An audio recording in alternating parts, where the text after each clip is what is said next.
Today I'm going to show you how to change an axle bearing on a Kewanee disc. This is a model 1100. I believe this would be the same on like a 1010 or 1018 or any of the flat folding Kewanee discs. I would imagine would be the same. They all work the same. The bearings may be a slight bit different, but so we got a bearing to change today. First thing you're going to want to do, that I've already done here, is just lift your disc up, unfold it, pull your scraper bar off with the disc unfolded, because you can actually get to it with the wing not on top of it. Then you're going to want to get that out of there and fold it back up if it's a main one. If it's a wing, you could probably do it with it still down. It'd probably be easier with it unfolded. Next thing you're going to want to do is you're going to want to, if it's a cotter pin, open your cotter pin up.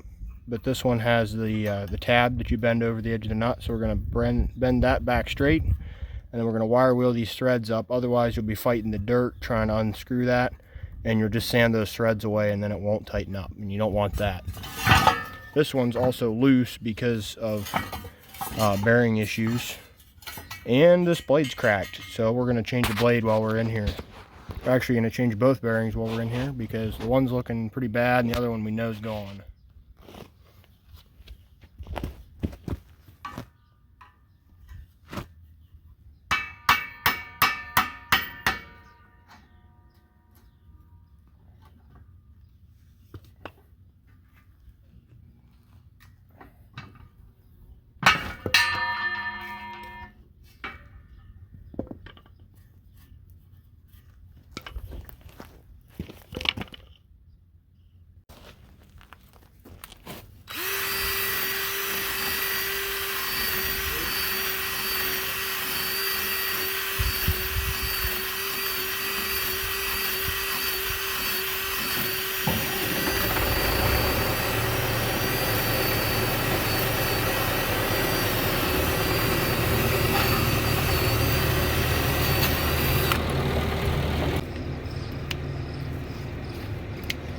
All the onions in reverse.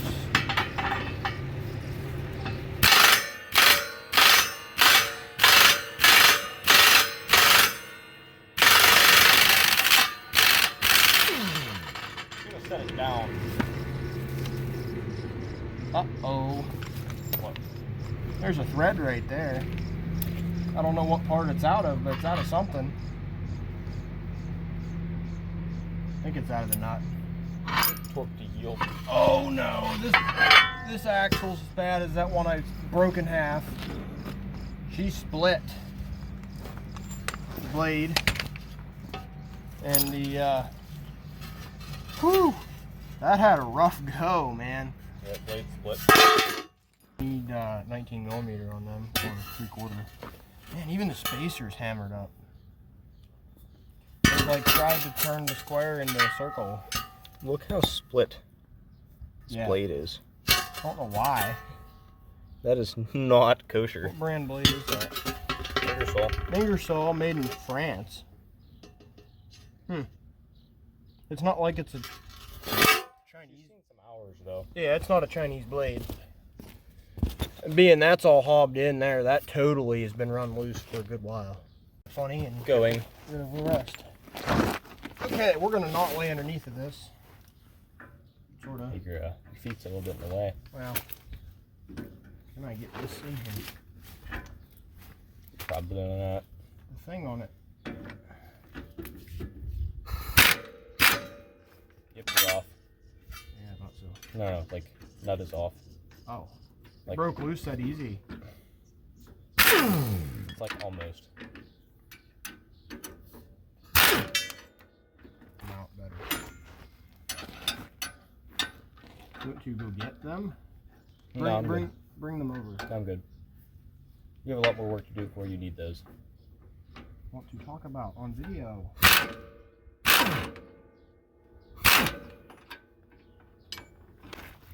So, being that we aren't putting all new blades on this, and we're almost at the end of the season, and we're just trying to push through, we're going to put used bearings in this. Now, that sounds awful, but We redid all the back gangs this spring, put all new blades on, and saved the good used blades and got rid of the cracked ones or the worn out ones. And we have some bearings that are left that are good. I'm going to grease them. They're going to go right in. You can tell that they don't have a ton of wear on them because the bottom's not real worn away. Unlike this one that's completely worn away clear through the bolt. These ones that I'm going to put in are hardly up to the bolt hole. They haven't been in very long. But we redid this, and some of the bearings had been replaced in the last year or two, so they weren't that worn anyway. So I'm not too afraid of them, and we're just trying to get through another week of tillage here. So then we can tear it apart this summer when the crops are growing and take care of it then.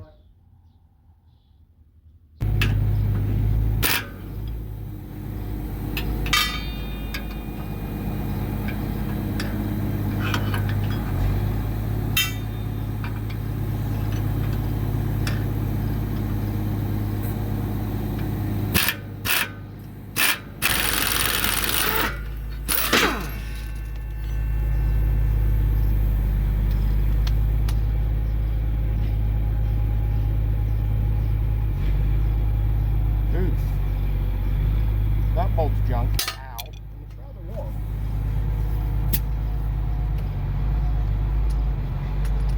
Now the disassembly can continue.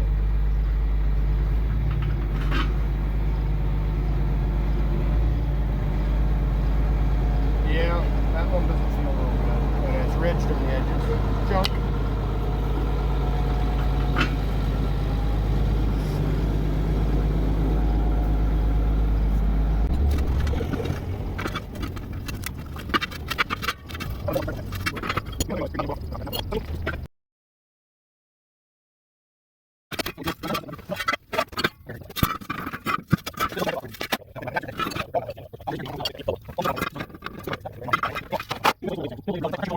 Oh yeah, that's from bearing not working.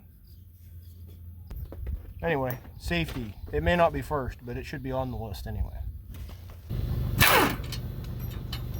Man, they mixed and matched bolts on me. Good. So, there it is. Slide hammer. There you go.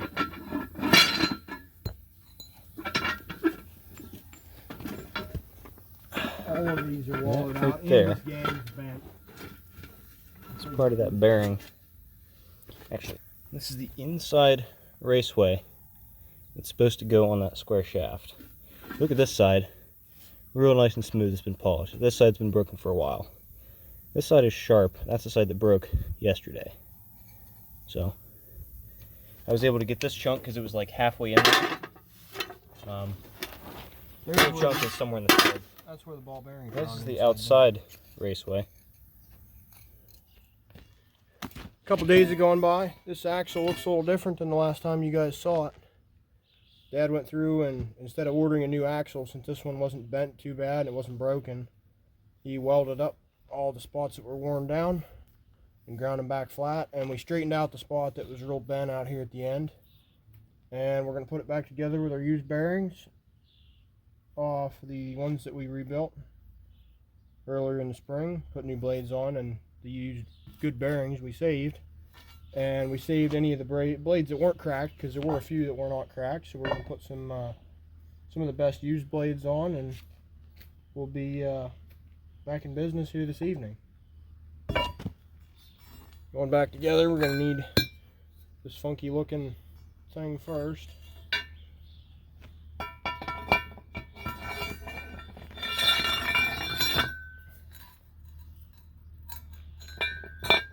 Get a bearing put on. There's a junk one, there's a worn out one. That's the one that was destroyed. We'll put I'll put a couple pumps of grease in these guys, and then we'll put them right on.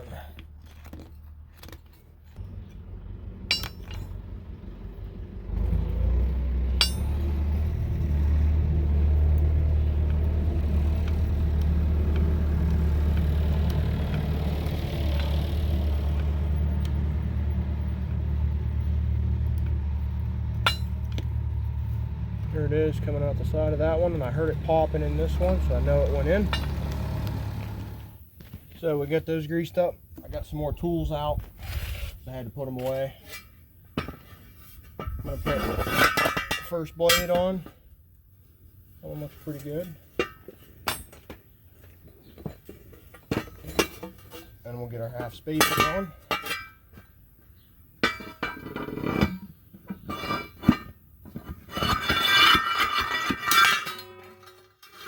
Alright, there's that. We'll get our half spacer. I just cut the bearing seal off of it. So we got that. And I'll slap the bearing in there. And I'll put it at an angle you can actually grease it, because that bothers me when discs are put together and you can't get to the bearings to grease them. Some of them had flat zerks on them, and you couldn't even get close to greasing them. So we had to put angled zerks on them. And then the bearings failed anyway. And yeah, I'm using used bolts because we ran out of this size bolt.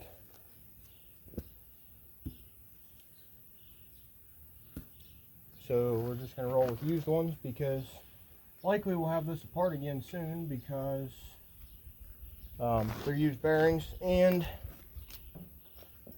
this axle being repaired may not last a long time. We don't know yet. It may outlast the rest of them. I don't know. And they're going to get sanded away in the dirt anyway, so having the highest quality hardware is not the best priority we're looking for while we're doing this. Make sure that still fits in there good. I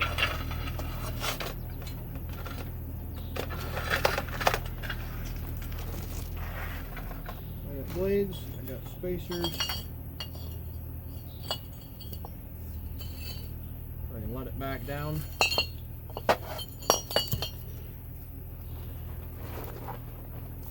I've made sure that fits.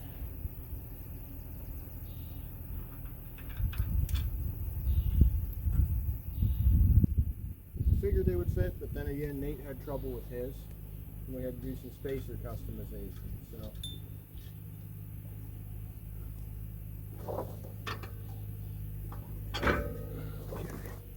So that gets me enough room to get blades on, and I'll start putting blades on.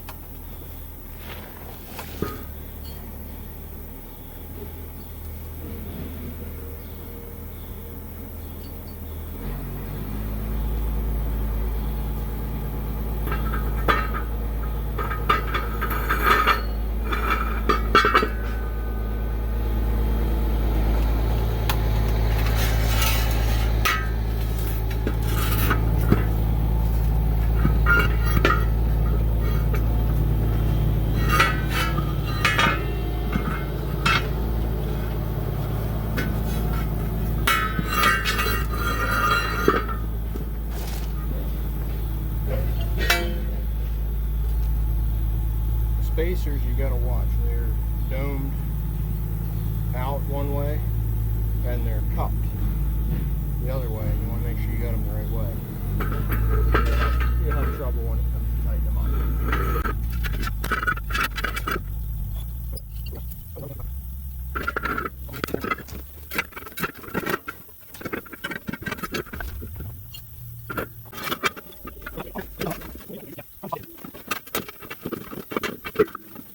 Don't need all that in there.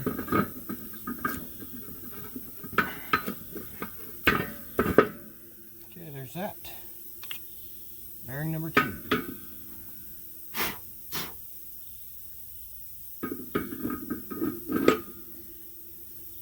Alright, I'm going to pick up under the bearing because it's the best place to get a hold of this. I can't get the disc in between the jack in between the disc blades at the moment. So I have that up. I can push Put all that stuff back.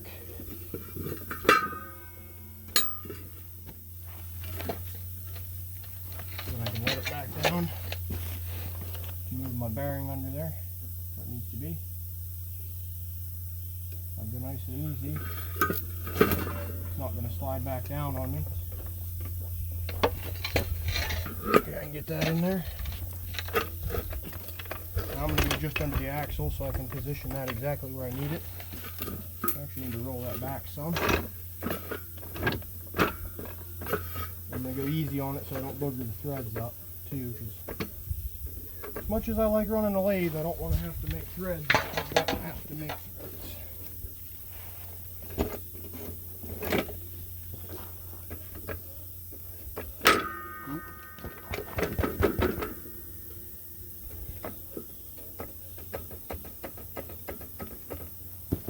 Get that spun. Be real close, right about there. Try to get bolt in.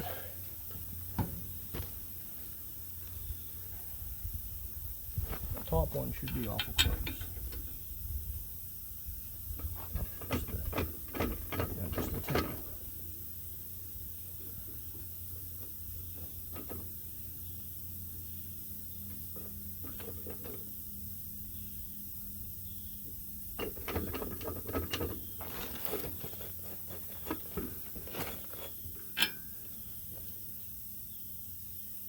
Get a lock washer.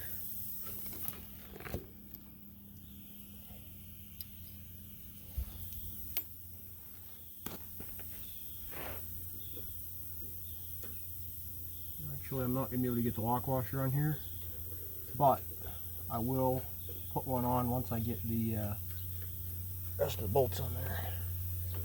Let that down. Not going anywhere. Okay, we're good. I'll reposition the jack and we'll be back to the inside piece. Now, when you work on that back bearing, after you get it jacked up and back into place and you have this one started, you're going to have to use wrenches. Just get them as tight as you can with your wrenches. And I know some of you guys out there are going to either A, not have access to battery tools or air tools in the field where you're working on it, or you may not have them at all, which is all, I mean, that's all right. You have that, you work with what you got. You can do it with wrenches. I use 2 big box end wrenches for doing that end, but I'm going to use the impact on this end because I can still get to it. And it makes it faster, and I'd like to get this in the field tonight and help my brother finish up a field because he just fixed his disc and I'm hopefully going to get mine done.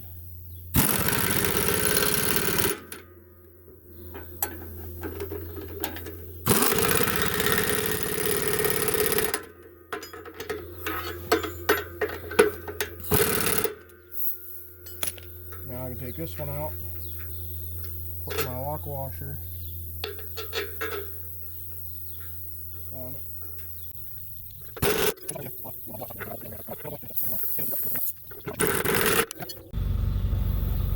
I'm going to put a dab of grease on the threads of this nut because I know they're not perfect.